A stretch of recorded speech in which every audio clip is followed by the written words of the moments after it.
How you doing? It's your host Rob. I'm back again, and this time I've got to do it. Got to go more into fatherhood, more into masculinity, and a lot more. Okay, so I really, you know what it is? I was really appealed by this person who I've got on today because there's a phrase that I always use about if someone just gets it, they just understand, and I'd just like to have conversations with those kind of people. So, yes, guest, introduce yourself, man. Thanks very much for having me, mate. I'm Rob Zand. Yeah. I'm an online fitness coach primarily.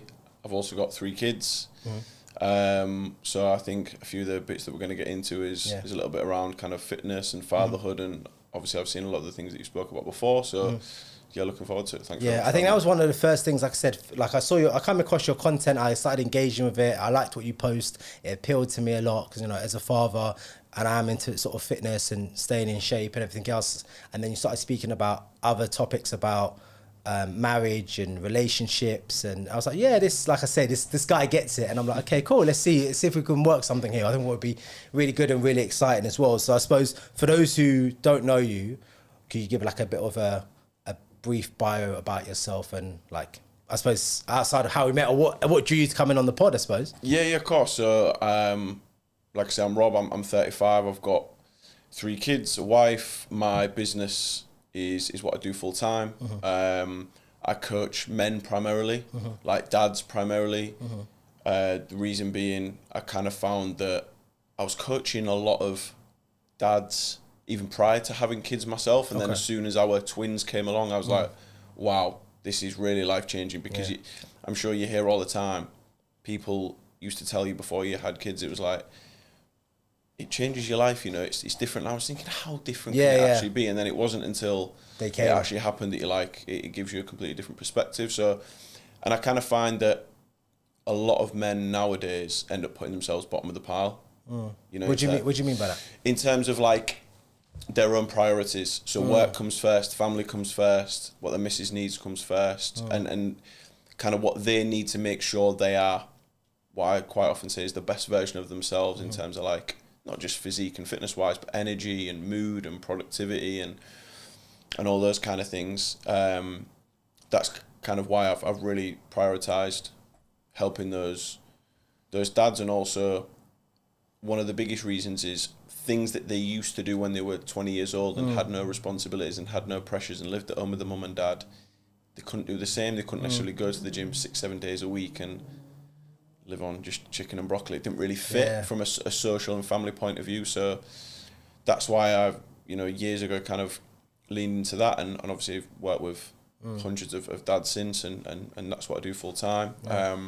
Got a background in football as well, played non-league for goalkeeper, years. right? Yeah, goalkeeper for years. I coach at Hull City Ladies now. I've done that for the last 4 years. Are you seeing, just on that, are you seeing a lot of, there's a lot of talk actually at the moment about women's football and stuff. Are you seeing a lot of demand for it now, more so? Oh, massive in terms of the level that we're at, which is tier 3, there's huge investment even in that. Whereas I think the game probably wasn't professional even 6-7 years ago, probably not as much as that. Whereas we've got, I think Burnley that won our league this year, dare I say their budget was over £1 million for wages this year. So it's growing significantly versus, you know, even just 6-7 years ago.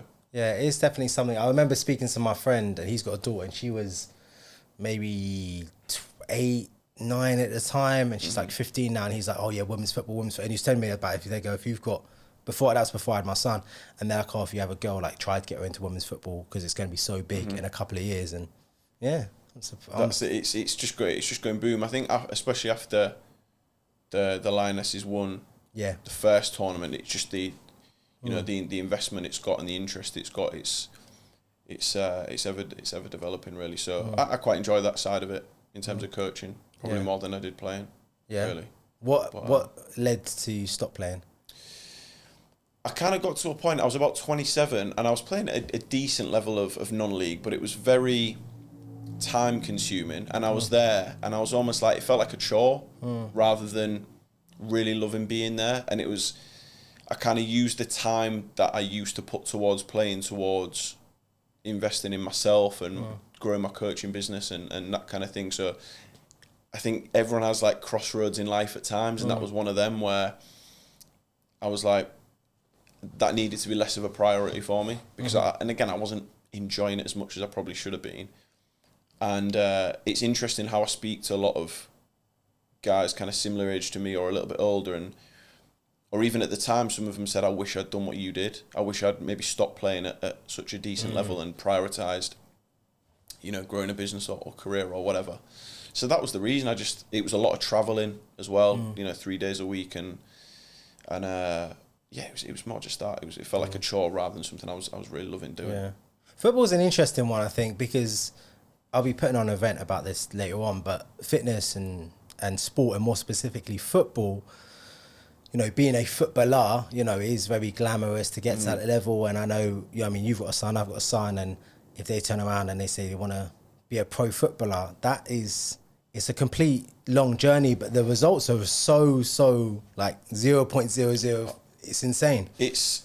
So I've got a couple of friends that are footballers at various levels. I've got one that plays in League Two but has played in the Championship before, and I've got another friend that's at a Championship club and has played a lot of games in the Premier League. And they are, barring maybe one or two other people, out of the hundreds of kids that I played with growing up, maybe one other lad actually, that have got anywhere near close to, or that have made a real career for themselves. I saw a crazy statistic, and I could probably find the actual one. It's something like 97% of lads that are in under 21 squads are no longer in the professional game within like 3 years or something like that. So you're talking like even kids that are at, some Premier League clubs in their under 21s, touching distance of being in the Premier League.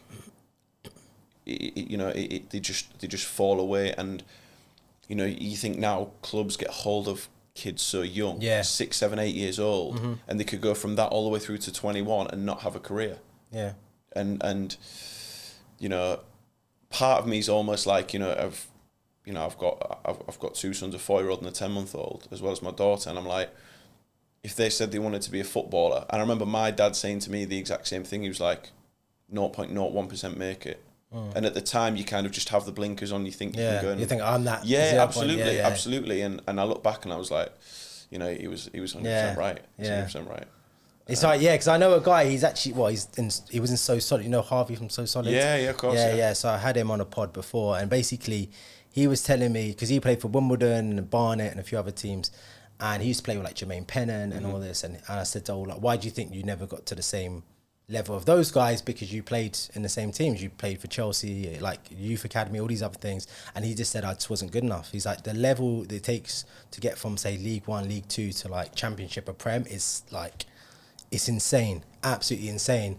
And so when we were talking about Jermaine Pennant, he's just like, he's like, I've told him that, and I'll tell you, like, he just loved the lifestyle too much. And I mean, we know Jermaine Pennant of what he's like, so yeah. I've heard him tell a story on a podcast where he made his Arsenal debut after going out the night before and getting in at 6 a.m, then scoring a hat-trick. And, in order, not just to, have the ability or played at the levels that he had, you have to be, I don't think people realise quite the level that those players are. And the difference between, like I say, players that maybe even play together under 21s or reserve team football or whatever you want to call it, the ones that go on and make it, the ones that end up playing non-league. And you can make good livings now in non-league. There's a lot of money, and people can do it part-time along with working, but to be at the real like elite level, sometimes I think when we just watch football, we kind of forget like quite what the level's like. But yeah, I mean, people like that, they're on a totally different planet. Yeah, it's insane. I was explaining this to my wife before about how you have to be so young for them to even start. My nephew's 13, and when he was 10, she was talking about football. I go, he's too old for football. Like, it sounds weird to even say, but if I was older, she's like, he could be a Premiership football. I'm like, yeah, you don't even know, and I'm not a big football guy, ironically, but crazy. No, that's it. I think with football, and I've seen it before, where you can see the kids, they're not that fussed. Yeah. And it's the parents driving it sometimes. Yeah. And it never works. Yeah. Because even if the kid's got talent, even if the kid's got ability, you can't you've got to have a certain level of innate drive and a certain mentality to not just get to the top but stay there as well.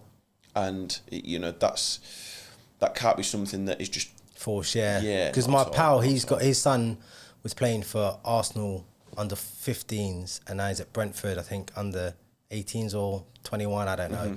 But I said to him about, if I were to get my son into sport, what should I do? And he's like, try them with everything, and then what they gravitate to, just double down on that. Yeah, absolutely. Because then it won't feel like a chore, exactly what you're saying. Yeah, absolutely. And I think I only really played football. I was obsessed with it. I was obsessed. In my mind, I was like, you know, like every kid, I was like, I'm going to play in goal for England or even Scotland or Iran, because that's where my parents are from. And I think now, and I remember at the time my dad was like, you should try boxing, you should try gymnastics, whatever. And at the time, I just wasn't interested. But looking back, I'm like, now I really wish I'd done that. Because you look, and I think one thing that we could probably learn from how America goes about sport, they do everything. They do everything. And then, like you say, it's literally that they gravitate towards, you know, whether it's American football or baseball or whatever it is. And I think that's something that here with young kids, it's like early over specialisation on certain things. I'm like, they're 8 years old, and the parents are saying, no, they're a centre midfield. I'm like, they're 8. It just does. Do you know what I mean? I think it's a bizarre mindset. What I do like, I will be honest about this, is that what I like for sport, especially boys, I think it's a great way of keeping them out of trouble. So for me, I played rugby at school, I played cricket, I swam, like I competed in swimming for a little while, all this. So I didn't have time to hang around the chicken shop or go onto the estate with groups of guys, or, you know, shout at girls. And did a little bit of shouting at girls, but you know what I mean? Like, it was quite easy to stay out of trouble. And I think that was I never really got it, but I remember growing up, I was so busy all the time, in the sense of like school. And then I had quite a strict routine of the structure, really, to be honest. And I think now what we're seeing, especially with young boys and just kids in general, teenagers, whatever, they're kind of a little bit lost. We see a lot of things online of people just being kind of hanging about. And I understand that people have this argument that, oh, the youth clubs are shut, or there's not enough money, or both parents are working. But to be honest with you, statistically, it's usually one parent at the moment, more so.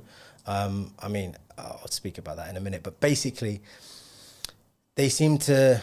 I don't know what it is at the moment, but they definitely... And I'm not surprised that they get in trouble. I've seen firsthand how, if boys, especially teenage boys, not even teenage boys, like boys who are like 8, 9, 10, going into secondary school, etc., can quite easily get caught up into trouble just by having downtime. Literally, just by having downtime, you know.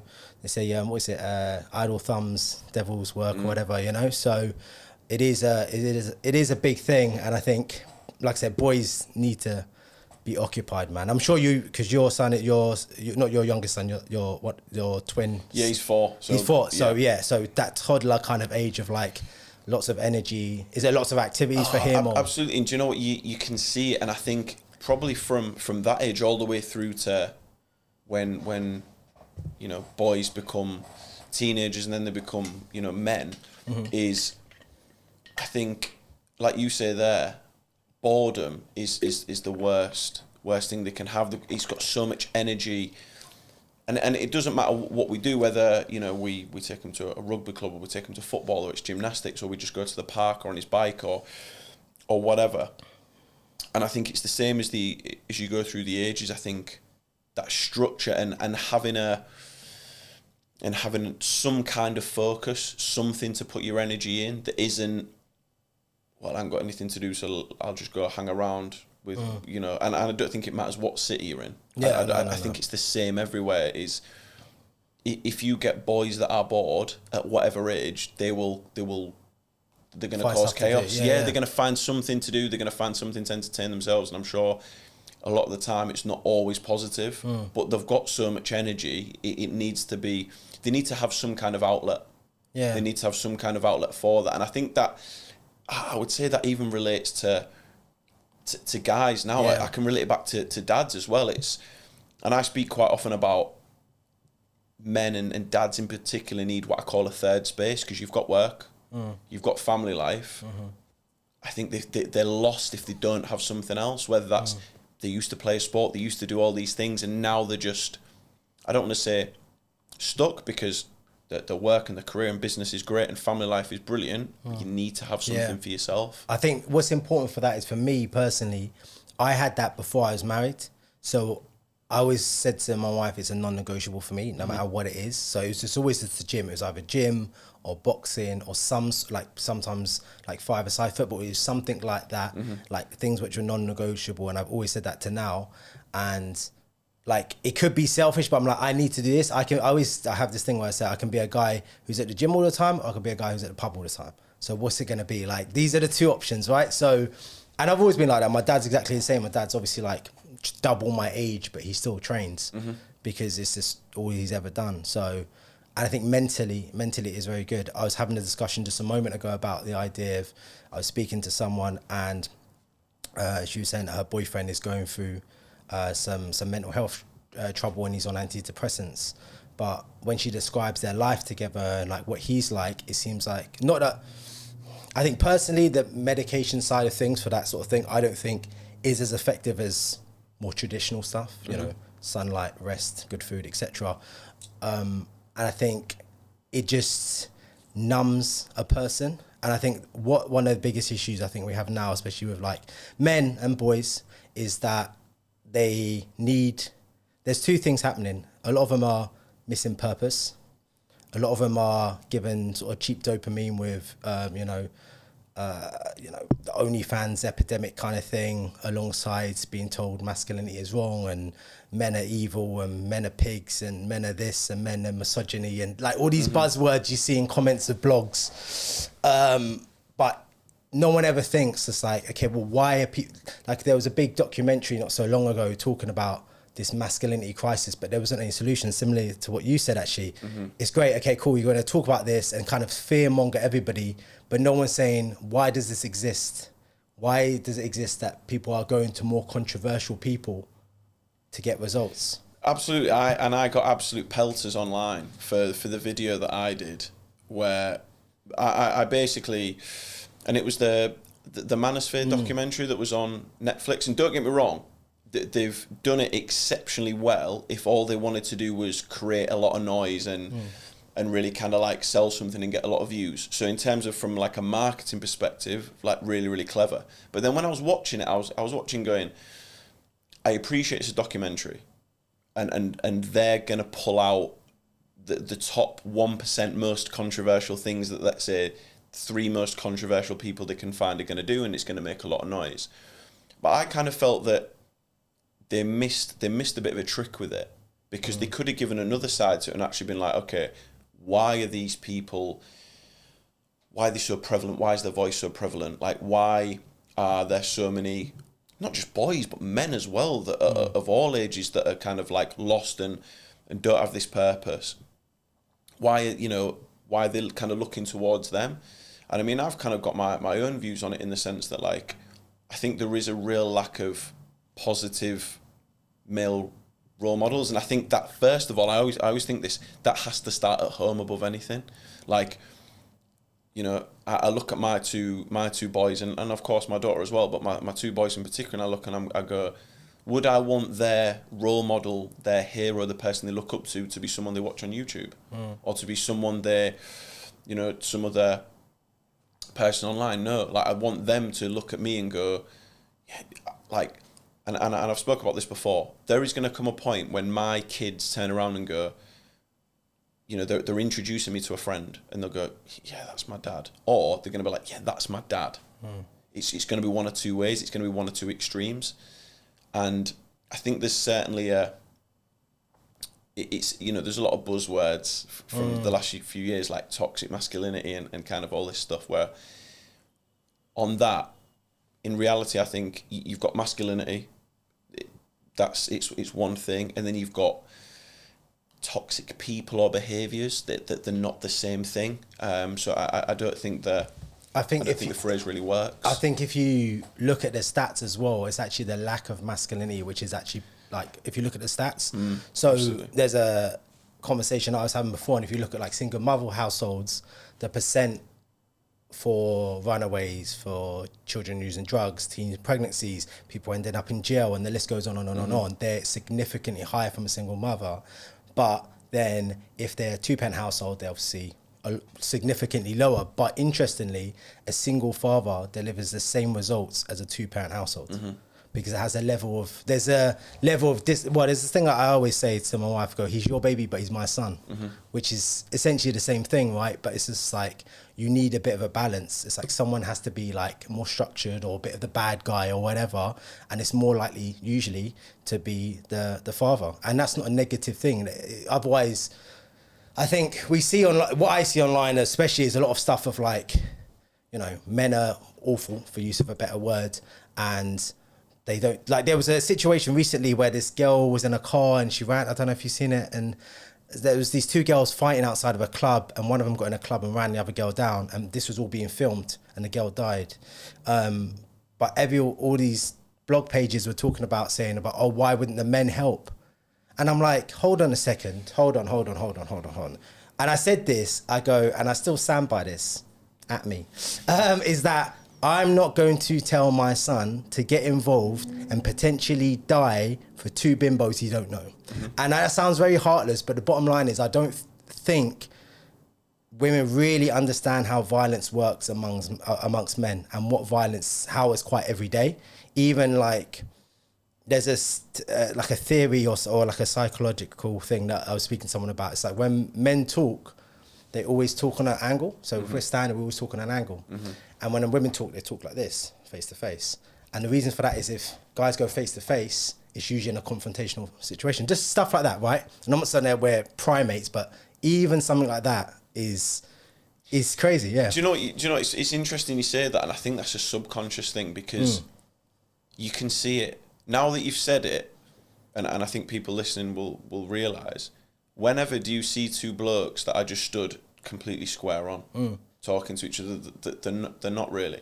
But I agree wholeheartedly with what you say, and it's kind of a little bit like the whole, almost like chivalry debate as well, if you want to. Chivalry's dead. Women killed it. So for example, kind of, and I always have these thoughts where, even just coming down on the on the train, on the tube today, and I'm kind of like sat there, and even now, if it was busy, if there was a woman to come on, or an old lady or whatever, then I'd move, and that's just kind of like, I think that's just ingrained in me, in certain scenarios, whether it's like holding doors open, or opening the car door, or pushing their chair in, or really simple things, standing near the roadside, right? All these things that I would want my sons to kind of have, if you like, as values. However, on the flip side, in scenarios like that, I think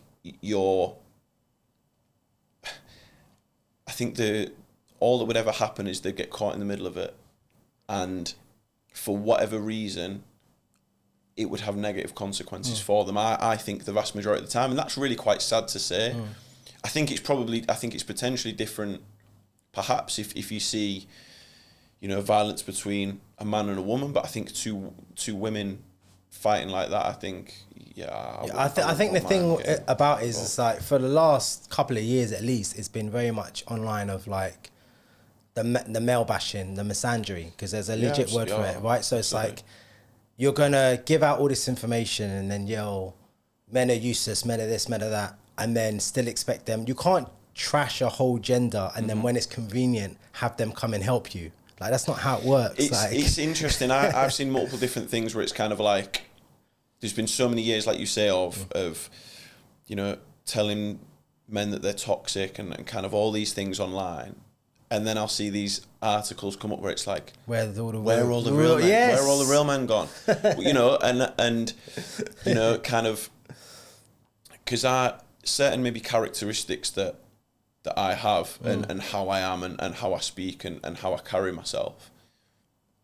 And I think you and I are quite similar on this. Really simple things like when you talk to someone, like eye contact, or how you shake someone's hand, or whatever, and it stands out like a sore thumb in comparison to a lot of a lot of other people, and I just find it really interesting, really interesting how, you know, even sometimes with, you know, girls that I'll speak to at football, and they'll say like, you know, and I hear them speaking about guys and what young guys in particular are like now. I mean, I'm 35, and I kind of look and I'm like,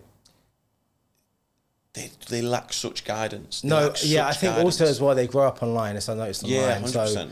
So when I used to stream, we used to get a lot of young guys who were just like terrified of speaking to women or not understanding how to look after themselves, of like what to eat, or like, so like, I don't know what it was just no confidence at all. It was very much like, oh, but like, you know, what if she says no? Like, just like outside of just women, of the idea of not even having pride in yourself.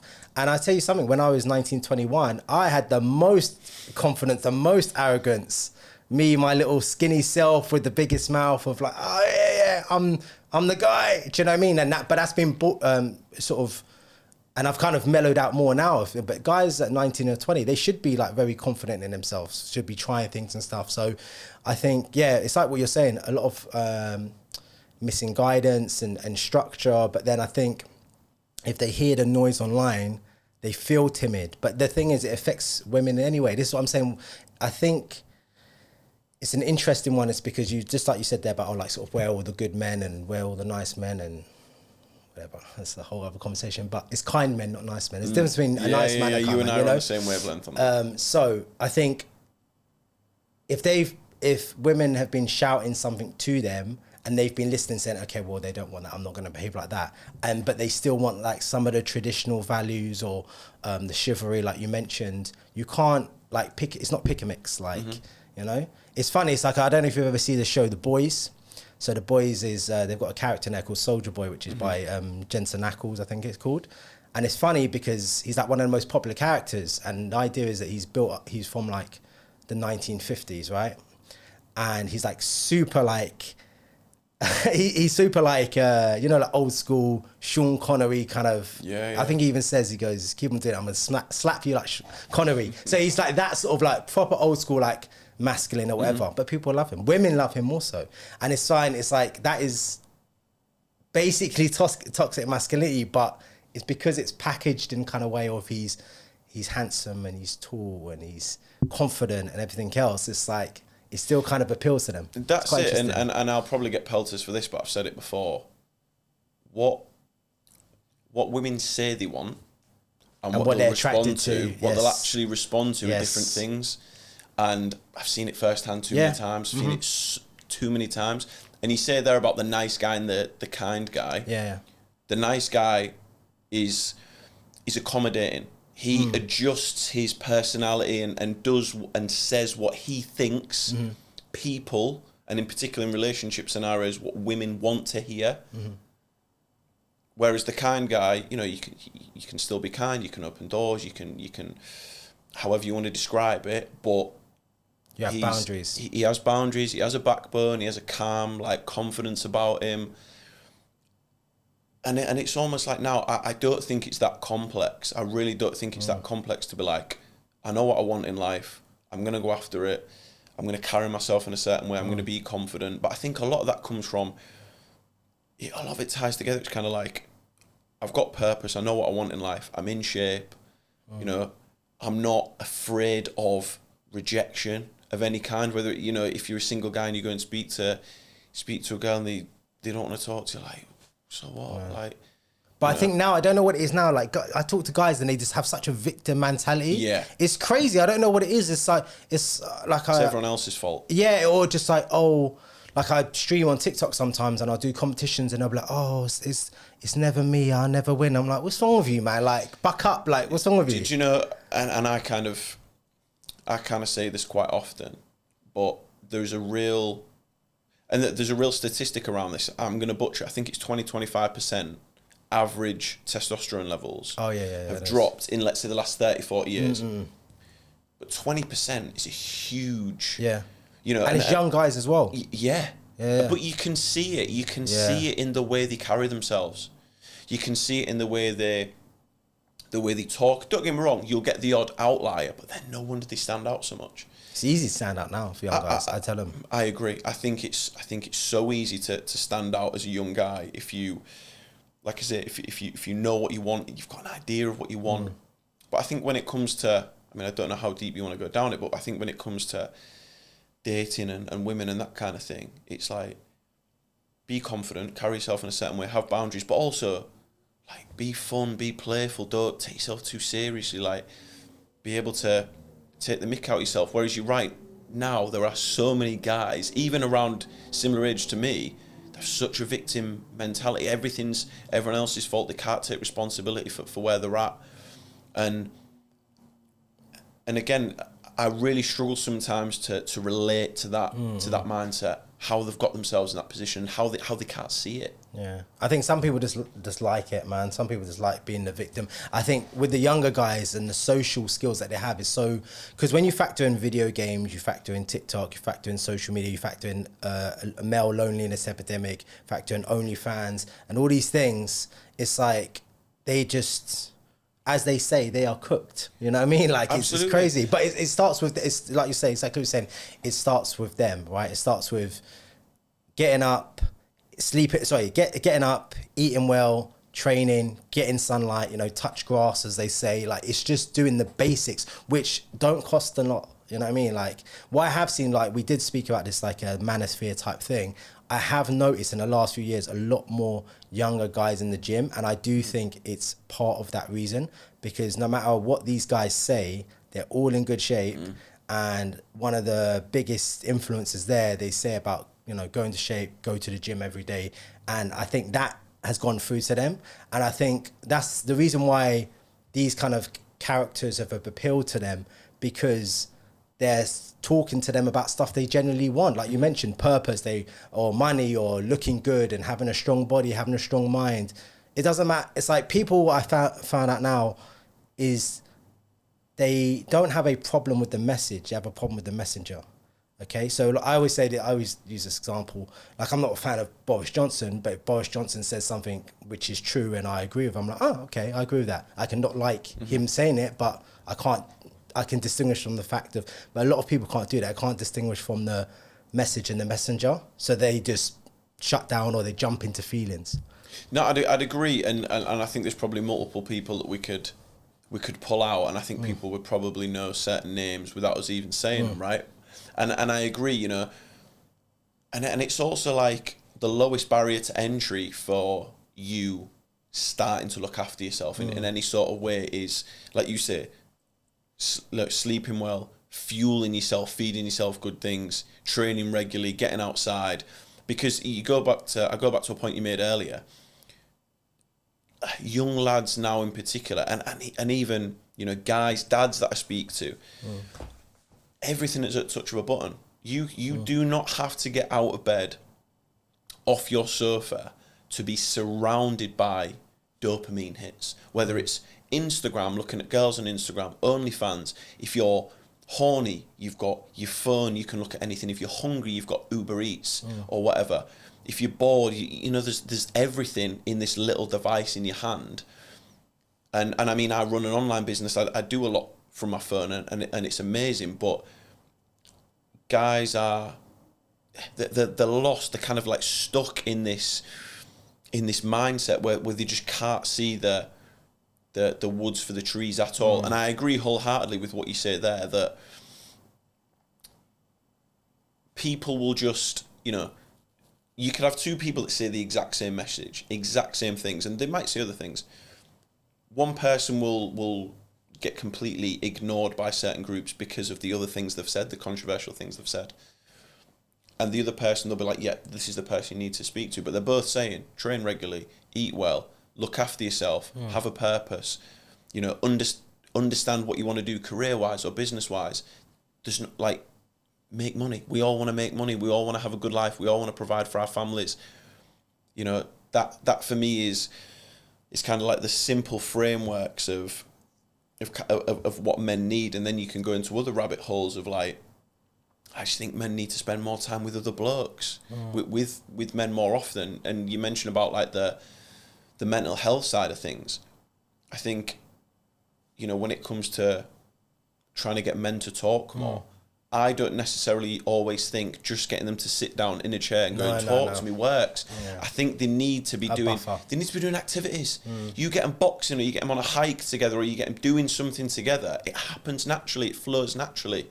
Whereas just sitting in a chair and going, talk to me. It's it doesn't. It's funny. There was a skit I saw on TikTok of a woman, it was a skit, obviously, like a pretend woman therapist, and getting guys to communicate. And she was saying, no, you don't need to play basketball or talk about the best basketball player. Like, you need to talk about normal stuff. And they're like, it's like, can we talk about like other sports? And they're like, no, you have to talk about like, what's his job? How's his job going? It's like, his job? I don't know what his job is. I've only known him for like 10 years. So it's hard to do. But I think one of the problems that we have with sort of men's mental health and versus or women's mental health is that I think people are trying to fix men's mental health with women's solutions. This is quite a big thing for me in particular. I think, like, especially over the last couple of years, and people I've spoken to. I mean, I don't know. I can't speak for you, but I know a lot of guys who have killed themselves. Like, that's crazy to say. Like, I don't think my wife knows a single person who's like harmed themselves in that kind of way. But I know, you know, my cousins knows people who've jumped in front of trains, guys who have hung themselves, like people have like real stuff. And it's just like a lot of it comes, I've noticed, from lack of purpose, like you're saying, or like they've lost their job, or their girlfriend's left them, or they can't see their kids and stuff, where we talk about divorce and how divorce impacts men particularly. And there's some spaces where they get a negative review, but these particular people have stopped guys putting like guns in their mouths to kill themselves over divorce, like real stuff, right? So I can never really, that's the sort of stuff that's obviously not shown because people don't really want to know that, do they? But it's I don't know, it's something which is, it's quite personal to me. And I think it's this, the rate, I don't know the exact rate. I know the rate of like male suicide, for example, is extremely high. And I just think that if it was the other way around, it was on women's suicide was that high, we'd be having campaigns, we'd be having this, we'd be having that. We don't get that same sort of support, I would say. No, I would agree. And it's, and like I say, I think when, you know, I would always rather a guy who was struggling with something spoke to anyone, whether it was, you know, he was struggling and he spoke to his missus or whatever. And this might be kind of really controversial, but I do think men are more comfortable opening up to other men, for sure. And it, whether people think this is the case or not, or whether they say they're going to judge it or not, they are judged. You know, I'm not painting all women like this, and I'm not. I think it kind of goes back to, you know, some women may say, look, you know, you could open up to me and you could say anything. But how they actually respond in that moment when you show certain levels of vulnerability. I actually there's a guy I've followed for years who's got a clothing brand called Manosphere, and he's called Reese Wabara. Oh yeah. And he shared something on X the other day, and it was something I've thought for years, and it was basically in relation to a post about men opening up to women and all that. And he basically commented and sort of said, like, that's the last person you open up to, because once you do, again, whether it's a conscious thing or otherwise, whether they mean to do it or otherwise, they do view you differently, because I don't care what anyone says, men are and women want to view you as the strong one. Like, you know, you look at, and I'm going down a different rabbit hole here. When women come to you with problems, right? When they want to rant, they don't always want a solution. So like, we naturally sometimes will be hearing this and go, "Well, I've got a logical solution for that. Let me just give you it." But in reality, quite often it's like they just want to be heard. They just want you to turn around and go, "I totally hear what you're saying. I totally get what you're saying. I totally hear you," and that's it. Whereas on the flip side, and again, I'm not saying this is the case in every single relationship, but I've seen it too many times where a guy will be really vulnerable with his missus about something, maybe work stressing him out, or business, or whatever it is. And at some point, knowingly or unknowingly at the beginning, it is in effect held against him, whether she no longer sees him the same. She doesn't see him as attractive. She doesn't see him as strong. And that's, I'm not saying that's right. I'm not saying that's wrong. That's just the way it is, that we're different.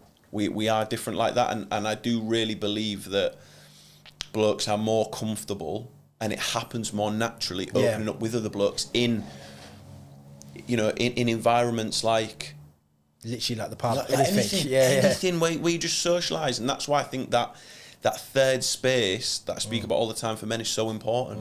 And I think that's why they get lost, whether it's a lack of purpose in terms of, yes, they're doing great in their career, and yes, they've got a great family, but there's something missing. They haven't got that outlet. They haven't got something for themselves. And some people might call that selfish, but I actually think it's selfish if you don't have that, because then your wife, your kids aren't getting the best version of you either. And that's the thing. I think it's like when we talk about money and things like that, it does filter like back into the family.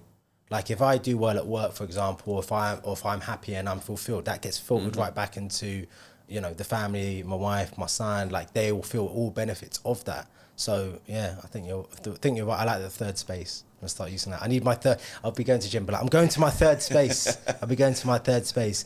Yeah, I think with guys opening up, I think they should. But like I said, it's like you're saying. I mean, you have to. Yeah, don't speak to about this, because they want to see you as unshakable. Almost. Absolutely. Yeah. So I don't know what your relationships like with your own father, and obviously being a father now, and how that's influenced, but I think for my dad, he always just kind of dealt things pretty well, and I think his sort of mantra, which he's always kind of instilled in me, is like, you just got to keep going, you just got to keep going, that's it.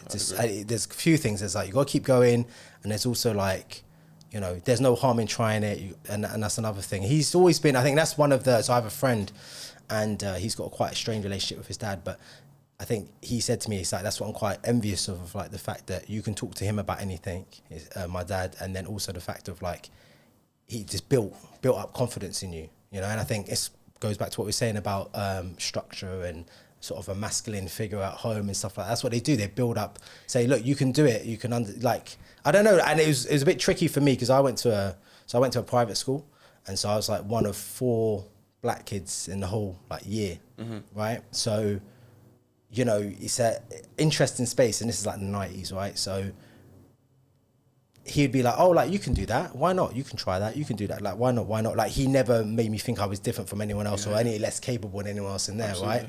And I think that's where you build a confidence from, and that builds you into a well-rounded person, and also like quite an emotionally regulated person.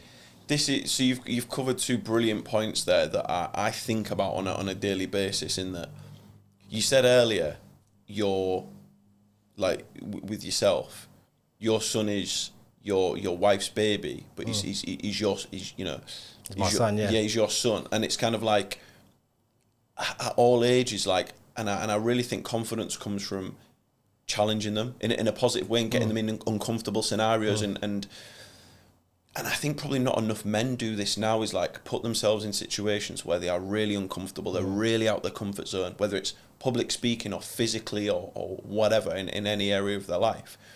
And it's kind of like, I've got a brilliant relationship with my dad, always have done. And it's kind of like, always instilled things in me in terms of like certain characteristics around respecting people and, chivalry and all these different things. But also would never be afraid to like, and as I grew older, challenge me on decisions I made. Or, put me in situations and scenarios that were uncomfortable and difficult, especially being the oldest of 4 as well. And I'm like, that's really where I found like confidence coming from. Have you got brothers or sister? Yeah, I've got 2 younger brothers and a younger sister. Okay, so I'm the oldest of 4. So like, I almost like dealt with everything first, if that makes sense. And another point that you made right at the end that I wanted to touch upon was, and it sounds like your dad is exactly the same. And I think what women really want now in a guy is someone who's got a real high stress tolerance. So like, even running my own business, it's kind of like, I always think I'm not going to get too high with wins. I'm not going to get too low with any negatives or whatever. I'm always going to try and be at this level. And it's kind of like, if something really stressful happens, like your kid hurts themselves or there's an emergency or whatever, if you're running around flapping, getting angry, and she does that. Inside you might be like, your head might be going all over, and in your head you might not have a solution to a problem. But if you can turn around and go, I'll sort it, I'll take care of it, that itself just gives that like quiet air of confidence to know that actually I might not know how to solve this problem, but I'm going to find a way how to do it. Yeah. I think everything it's like anything. There's things in your control and there's things that's out of your control. Let's focus on these, like things that you can control. So like me, like my career is, you know, it's a creative, so it can be up and down, right? Or self-employed, however you describe it, similar to yourself, right? And then I've worked in sort of offices and everything else, and I've always had work. And I think one of the biggest things about me being able to have work is like, I might not have all of the knowledge, but I'm quite a sociable person, and that's enough to get me in the door. My wife says, oh, so my surname's White, right? She's like, you Whites always just manage to get these jobs, huh? Like you always manage to get these jobs. But yeah, because we're people, all of us, like we're quite social, right? So I was just speaking to the engineer there about the fact that when my son was born, I got fired from my job, literally, and then he was born like 2 weeks later. And like, she wasn't really too worried about it. She's like, you're fine. Like, I got work. I can always get work. She's like, you can always get work. I was like, we've known each other for like 10 years. And like, I go, we've always been okay. There's always, and I think just that's someone else who might be a little bit stressed about that. But we've gone through so many different things in regards to work and changes to our relationship. Like when we were engaged during the pandemic, I left her and I went to another country to work. But like, she understood. Like, it's very, very hard, I think, especially now, like when I speak to guys who are kind of seeing someone or single or whatever, they're like, that's really solid. I go, well, yeah, because how it kind of built out is the fact of when she met me, I was working hard on something, on a project. That was my focus. And I said, look, yeah, so that's my focus. So we're not going here and going to the Shard for dinner. Like, we're not doing all this glossy Instagram stuff. Like, we'll have a good time and we'll do whatever we're doing. And then, you know, we'll move the relationship along, and then once that's done, we'll go to the next step and we'll get engaged and we'll do this and do that. So I stood by everything I said. So my track record is what I'm going on. So I'm like, well, have I ever said something I'm going to do? And I'm trying to pinpoint it even further now to the smallest things, where even if it's something as simple as, I was saying to my mate the other day about this, even if it's something as simple as I said I'd get milk on the way home. I'd get the milk. Something, I'm trying to minister, because now I've got someone watching me all the time, and you notice he's just watching you. Yeah, man, it's like a little surveillance, this guy. Do you know, it's a fantastic point, that, and as you were talking before you actually got to it, it was something that I really wanted to bring up, which is, I think where a lot of guys have problems in their relationship, if you like, and I actually find this when I speak to guys on calls that are interested in me coaching them, and the resistance, the little bit of resistance, which really I think is just a little bit of self-doubt, they'll sometimes be like, oh, my missus isn't too keen on it, it's a lot of money, that kind of thing. But quite often, if their missus does have an issue with it, it's because previously they've said they were going to do something and they didn't. They didn't back up what they said they were going to do. And it only takes for you to do a couple of things in it, and it might be really small things. It might be, you forgot a card on this occasion, or, you know, you said you were going to, I don't know, it could be the most simple thing. You said you were going to sort this at this point, and you never did. Whatever that is. So I think it's always, if you say you're going to do something, you've almost got to under promise and over deliver. Yeah.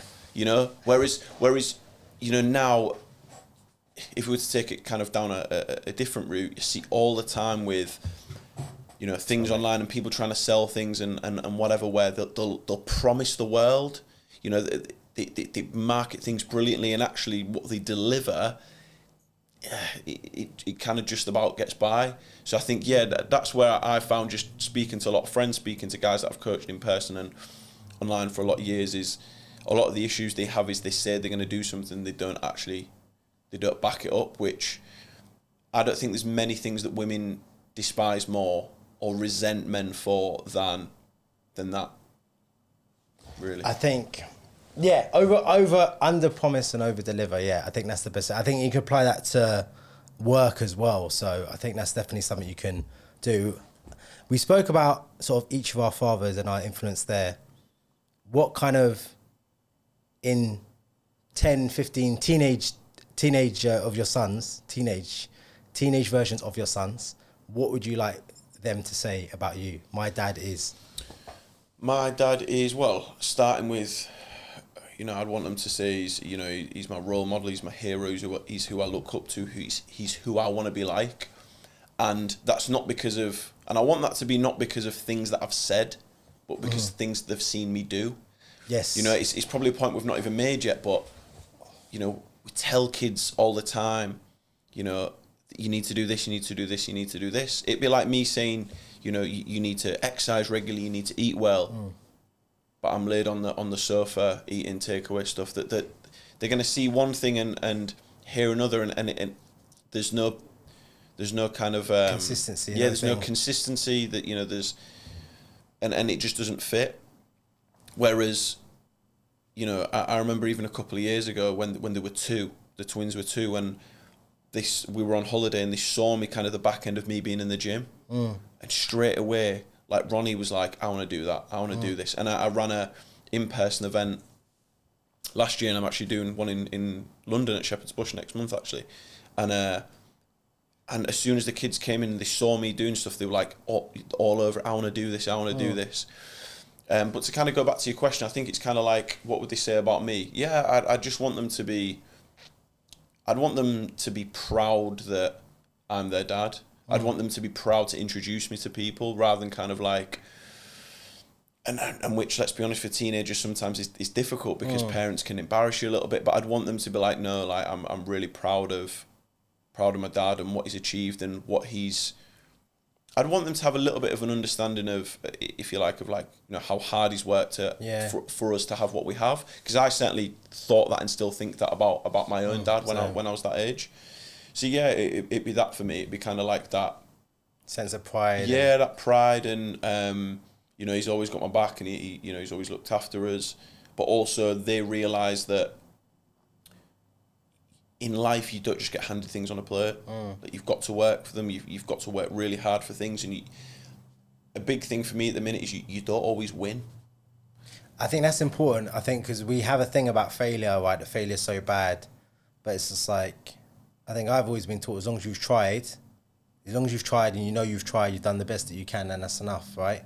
Like, but I think some people are so afraid of failure, they don't even want to bother trying and don't even bother showing up. I'm sure you experience it. Yeah. So one thing that I say to both my twins, and I mean Stanley's 10 months old, he's not very chatty. No.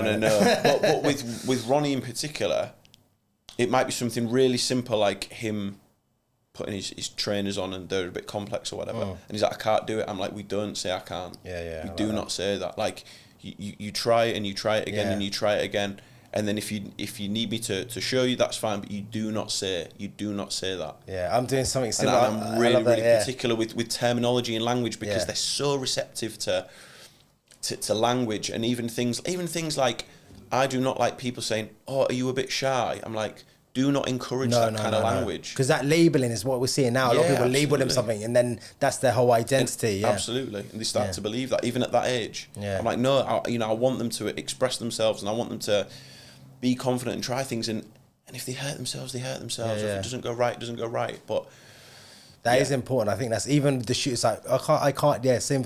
So try, go, no, we just keep trying until we get it. I said, we just keep trying until we get it. We keep trying until we get it. That's what I said to him. And I say to him, he's a bit young for this now, but as he gets older, his name means king. Because your names mean king. Your name means king. You have to earn that. You have to earn that name, right? And you're my son, mate. It's a big deal, mate. You're host Rob's son. No, but it's just that idea of building confidence in them. And there's a new thing we're trying. I was just talking to someone about it now, we do this new thing where we say, agree. So we agree on something. So he might be watching TV, go, right, 5 more minutes. I go, 5 more minutes or one more episode, yeah? He goes, you agree? He goes, yeah, agree. And that we shake on it. And then that's it. I go, what? And then I've switched it off and he starts, hey, we agreed. You've got to be, like, I'm trying to build that sort of man of your word thing already. Like, you have to say what you mean. I say to him, you're not woman, man. You can't change your mind. No, but it's right. So, but you know what? I think I'm going to wrap it there. It's been good, man. It's been really interesting. It'll be really good to get obviously all your socials, how people can get in touch with you. There's a lot of dad-based events I would love for you to to get involved with as well, and fitness events. Actually, we'll talk about it a little bit after. But I think if you give your socials and then just also, I think probably that camera over there somewhere, there's a camera over there. Yeah, just your socials and just how people can get in contact with you, man. Yeah, best place would be Instagram. So just Rob_Zand_Fitness. There's also RobZandFitness.co.uk, but Instagram's definitely the easiest place. That's good. I might have to speak to you about getting in shape, man. So I saw those arms and I was like, damn. I might just do a couple press ups next time before I come. So I think what we'll do is we'll wrap it up there, and then and I'll bring in my next guest. But yeah, thanks very much for your time, man. No, thank you very much. Appreciate having me on.